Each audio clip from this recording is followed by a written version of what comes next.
An 8-year-old girl's simple question silenced a crowded town hall and left Donald Trump sharing a deeply personal story about faith, loss, and redemption.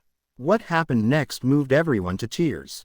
The church fellowship hall in Shreveport, Louisiana buzzed softly, with the sound of folding chairs scraping against the polished floor, and murmured conversations. The space, usually reserved for Sunday potlucks and Bible study, had taken on an unusual air that evening. At the front of the room stood Donald Trump, his unmistakable presence filling the modest hall. His orange-tinted complexion and signature hand gestures were familiar to everyone. But tonight he was uncharacteristically subdued, perhaps sensing the gravity of the event. The audience was a mix of families, retirees, and local residents curious to hear what he had to say. But among the crowd, there was one figure who seemed out of place, not because of her size, but because of her quiet intensity. 8-year-old Lily, dressed in her best Sunday dress, clutched an old leather-bound Bible to her chest. It was a treasure passed down from her late grandmother, its pages worn and its gold lettering faded. Her mother, seated beside her, had whispered before they arrived, "You can ask him, but only if you're brave enough, and only if you truly mean it." Lily had nodded, her heart pounding in her chest. She had been rehearsing her question for weeks, scribbling it out in her notebook during recess, and murmuring it to herself as she lay in bed at night. It wasn't a question born from childish curiosity, but one that weighed on her soul. As the evening progressed, Trump spoke about his usual topics: policies, achievements, and the future of America. The crowd occasionally clapped or nodded in agreement, but the energy was tepid compared to his usual rallies. Lily waited, her small hands gripping the edges of her Bible, tighter with each passing minute. Finally the floor opened for questions. A line quickly formed, with adults eagerly stepping forward to ask about local issues, national policies, and even a few compliments about his iconic red tie. Lily hesitated, her tiny frame shrinking further into her seat. But when her mother gave her a subtle nudge, she knew it was her moment. Her legs felt wobbly as she stood, her heart thundering so loudly, she was certain the entire room could hear it. The line seemed endless, but as she inched forward, the room's chatter began to fade. People noticed her, the small girl, with the oversized Bible clutched tightly to her chest. Whispers rippled through the crowd. When her turn came, Trump looked down at her, his expression momentarily softening. "And what's your question, young lady?" he asked, his voice surprisingly gentle. Lily swallowed hard, gripping her Bible so tightly, her knuckles turned white. Then, with a voice that trembled but refused to break, she asked the question that had been echoing in her heart for months. "Mr. Trump, what does God mean to you?" The room fell into an immediate and complete silence.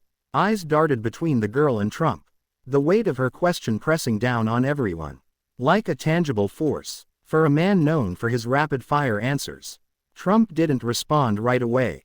Instead he looked at her, then at the Bible in her hands, and something in his demeanor shifted. But before he could speak, the air in the room seemed to thicken with expectation, drawing everyone to the edge of their seats. Trump's silence was almost deafening. For a man who had built his career on quick comebacks and unwavering confidence, this pause felt unusual. He stared at Lily for a long moment, his usual bravado replaced by something softer, almost vulnerable. The Bible she clutched caught his eye again, and his lips parted, but no words came. Lily shifted slightly her small frame, looking even more fragile under the room's collective gaze. Her question had not been meant to challenge or provoke. It had been honest, born from a deep yearning to understand something larger than herself. And somehow, that sincerity was louder than any political debate or shouted slogan. The crowd remained hushed. Even the creaking of chairs or the muffled cough seemed to vanish, as though the very air was holding its breath. Trump finally raised his hand slightly, as if to steady himself, and leaned against the podium. "That's a big question," he began, his voice lower and steadier than usual. "And it's not one I've always had the answer to." The admission surprised many. Trump, known for his unshakable confidence, was admitting uncertainty in front of a crowd. He looked back at Lily and his expression shifted again, this time to something almost paternal. "When I was about your age," he continued, "I had a lot of questions about God too. My parents would take me to church every Sunday. I remember sitting in those pews, staring at the stained glass windows, wondering if God was even listening to me. He paused again, this time glancing out at the audience, as though gauging their reaction. His hand rested on the edge of the podium, fingers tapping lightly against the wood. My father used to tell me, he went on, that faith is like a ladder. You climb it one step at a time, and sometimes you're afraid you'll fall. But you keep climbing, because there's something up there worth reaching for. At the time I didn't understand what he meant. I thought it was just something he said to keep me quiet. A faint chuckle rippled through the audience, breaking the tension just slightly. Lily, however, didn't smile. Her eyes remained fixed on him, waiting for the real answer she had asked for.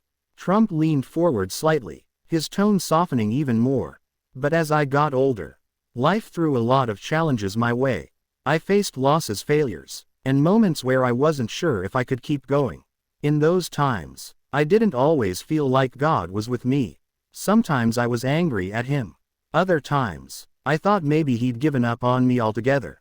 The room remained captivated. It wasn't the usual polished rhetoric or rehearsed lines they were used to hearing. This was something raw, something real. But I'll tell you this, Trump said, his voice firming up slightly. Even in my worst moments, when I thought I was alone, I realized that faith wasn't about always having the answers. It's about believing that, even when you don't see the whole picture, there's a purpose, there's something greater at work. He glanced back at Lily, whose grip on the Bible had loosened slightly. Her wide eyes glistened under the fluorescent lights. And God, to me, he said slowly, is that purpose. He's the reminder that even when we fall, even when we fail, we're not done. He's the one who keeps telling us to climb the ladder, even when it feels like it's going to break. But before the weight of his words could fully sink in, Lily's eyes welled up with tears, and the crowd began murmuring softly, sensing that something extraordinary was unfolding. Lily's tears came quietly at first, a single drop sliding down her cheek, as she clutched her grandmother's Bible tighter against her chest. But then, as Trump's words lingered in the air, her shoulders began to tremble. The crowd noticed their whispers growing louder, yet no one dared interrupt the moment. Her mother leaned over, instinctively placing a comforting hand on her back. It's okay, sweetheart, she whispered softly, but Lily shook her head. This wasn't sadness, it was something far deeper. Trump had spoken words she hadn't known she needed to hear, and in doing so, he had touched a part of her young heart she had long guarded. Trump seemed to notice her reaction, and took a step away from the podium, his face uncharacteristically subdued. What's your name? He asked gently. Lily, she stammered, her voice barely above a whisper. That's a beautiful name, he said with a faint smile. You know, Lily, sometimes the simplest questions are the hardest ones to answer. And sometimes those questions remind us of what really matters.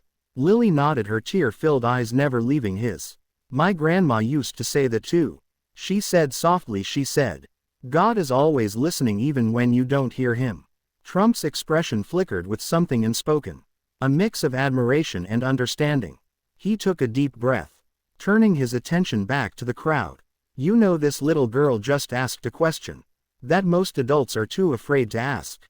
What does God mean to us? It's not an easy question, because it makes us look inward. It makes us face our fears, our doubts, and our flaws. The room was utterly still, the weight of his words pressing down on everyone. For a moment it felt as though Lily wasn't just a little girl with a Bible. She was a symbol of something much bigger. Her courage had shifted the tone of the entire evening, transforming it from a routine town hall into a deeply personal reflection on faith and humanity. Trump continued, his voice steady but softer than before. We live in a world where we're always looking for answers outside of ourselves. We think power, success, or money will fill the gaps, but they don't. The real answers are the ones that make us uncomfortable, the ones that make us ask, what do I stand for? What do I believe in? And who am I when no one else is looking? He paused, his gaze returning to Lily. Thank you for reminding me of that, Lily. You're wiser than most adults I know. The crowd erupted into soft applause, but Lily didn't seem to notice. Her tears had stopped, replaced by a look of quiet pride. She wiped her cheeks with the sleeve of her dress, and looked up at her mother, who smiled back at her with glistening eyes of her own. But as the applause subsided, Trump's tone shifted once more. hinting that this conversation was far from over, and that the room was about to be pulled even deeper into his story. The room grew quieter still, as though the air itself was waiting for Trump's next words. He shifted slightly at the podium, his eyes scanning the crowd before resting back on Lily. There was a heaviness in his expression, a weight that seemed to come from somewhere deeper than politics or public life. When I was a young man, Trump began, his voice softer now, there was a time I thought I had it all figured out. I had ambition, plans, and the drive to succeed. But there was one moment in my life, just one, that made me realize how little control I actually had. He paused, letting the words sink in. The crowd leaned forward, their curiosity palpable. Trump rarely opened a window into his personal life, and now it seemed he was about to. My brother Fred, he continued. He was one of the kindest, most genuine people I've ever known. He had a light about him, a goodness that I couldn't quite understand at the time. But Fred struggled, he had his demons. And, no matter how much my family and I tried to help him, it wasn't enough. Trump's voice faltered for a brief moment, and he cleared his throat. When he passed away, I was angry. Angry at him, angry at myself, and angry at God. I couldn't understand why someone so good, someone with so much potential, had to leave this world so soon. Lily's gaze remained fixed on him, her young face etched with an expression far too wise for her age. Around the room others looked equally captivated, their expressions a mix of empathy and intrigue. For a long time after that, Trump continued, I turned away from God. I thought, if he was real, why would he let that happen? Why would he take someone like Fred and leave me behind? He exhaled deeply, his hand gripping the edge of the podium. But then something changed. I don't know if it was a dream or just a memory, but one night I saw Fred's face in my mind. He was smiling, this big goofy smile he used to have. And I heard him say, don't be angry, Dawn. You've got work to do. The crowd was silent, the weight of his words pressing on them like a physical presence. Even the faint sound of cars passing outside seemed to vanish, leaving only Trump's voice and the collective beating of hearts. I realized then, he said, his voice steadying, that faith isn't about understanding everything. It's about trusting that there's a reason, even when you can't see it. And maybe, just maybe, Fred's purpose was to teach me that. He turned back to Lily, his expression softening. So when you ask me what God means to me, I'll say this: he's the reason I keep going. Even when it's hard, he's the reminder that we're here for more than just ourselves. And he's the one who gives us hope, even in the darkest times. Lily's eyes shimmered again, but this time her tears didn't fall. Instead, she stood a little taller, clutching her grandmother's Bible with both hands, as though it were the most precious thing in the world. But just as the room seemed to settle into the gravity of his story, someone in the audience raised their hand, breaking the silence and pulling everyone's attention in a new direction. A man near the back of the hall stood slowly, his hand still raised. His rugged face, lined with years of hard work, bore a serious expression. He was the kind of person you might pass on the street without a second thought. A mechanic, a father maybe, someone who attended church sporadically. When life allowed, his voice, however, cut through the stillness like a bell. Mr. Trump, he said, his words measured and deliberate, I've spent years trying to figure out my own faith. Hearing you talk about it like this, about anger, doubt, and hope, it makes me wonder if all of us have been too afraid to admit we're struggling. Do you think that's part of the problem? The question seemed to catch Trump off guard, but he didn't hesitate for long. He leaned slightly on the podium, his gaze meeting the man's. You know, he began, I think a lot of us are afraid to admit we're not as strong as we want people to think we are. Faith isn't easy, it's messy, it's complicated, and sometimes it feels like you're just shouting into the void. But the truth is, that's what makes it so powerful. It's not about being perfect. It's about trying, even when you don't have all the answers. The man nodded, his expression softening as he sat back down. A murmur of agreement rippled through the crowd, but it was Lily's voice that broke through next. My grandma used to say faith is like planting seeds. She said, her words clear and steady. Despite her small frame, you don't always see them grow right away, but you have to believe they will. Trump smiled, a genuine, almost tender expression that seemed to transform his usually guarded demeanor. "Your grandma sounds like a very wise woman," he said, "and she's right. Faith is a seed. It doesn't always sprout the way you expect. But that doesn't mean it's not there, growing in ways you can't see." The conversation seemed to breathe new life into the room.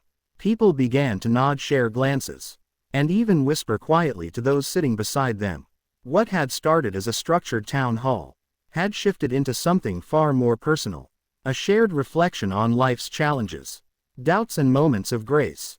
An older woman, her silver hair pulled back into a neat bun, raised her hand next. "I lost my husband last year," she said, her voice trembling. "I've been angry at God ever since.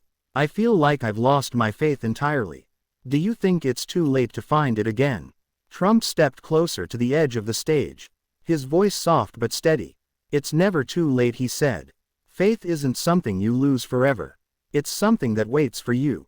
And sometimes it's in the quietest moments, when you least expect it, that it comes back to you." The woman nodded, tears glistening in her eyes. Around the room others looked equally moved, some dabbing at their faces with tissues, others simply sitting in reflective silence. But as Trump's words settled into the hearts of those in the room, it became clear that the evening wasn't just about questions and answers anymore. It was about connection, and what came next would only deepen that bond. The room felt electric now, not with noise, but with a palpable energy of shared vulnerability. People who had come expecting a routine political talk were instead part of something deeply personal. It was as if Lily's simple question had opened a door that no one had dared approach before, and now no one wanted to turn back. Trump straightened his gaze, sweeping the room. "You know," he said, "there's something I've learned over the years. Faith doesn't always show up in grand moments. It's in the small ones. The times when someone lends a hand, listens when you're hurting, or asks a question as brave as Lily's. Those moments remind us of what matters." The audience was silent, hanging on every word. Trump's voice, so often commanding and unyielding, now carried a humility that struck a chord.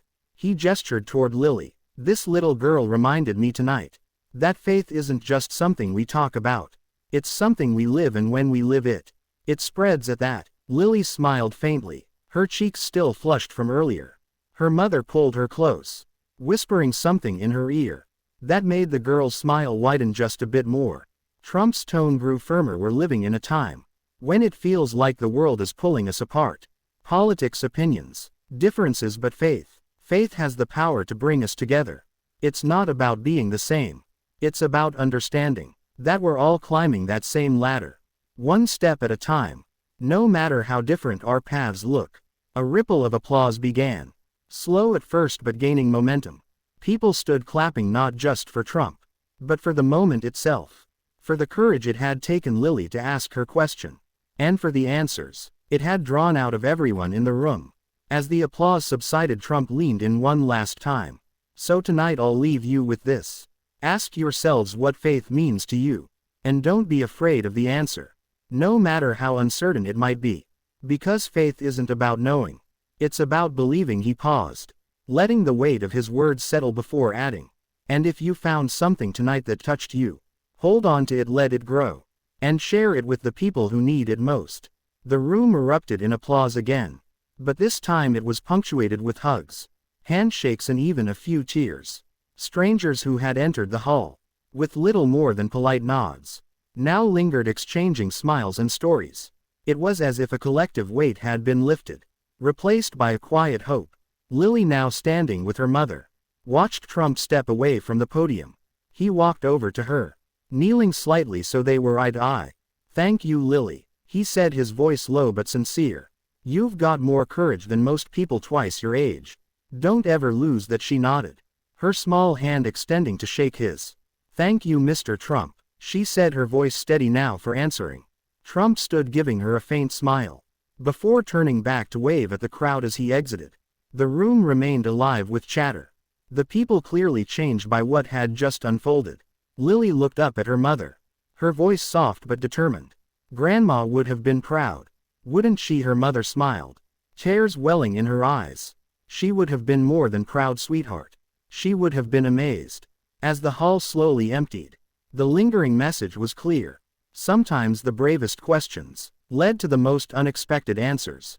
And in those answers we find the pieces of ourselves we didn't know were missing. If this story touched your heart, take a moment to reflect on your own faith and share it with someone who might need it today. And don't forget to subscribe to our channel for more stories that inspire, challenge, and bring us closer together.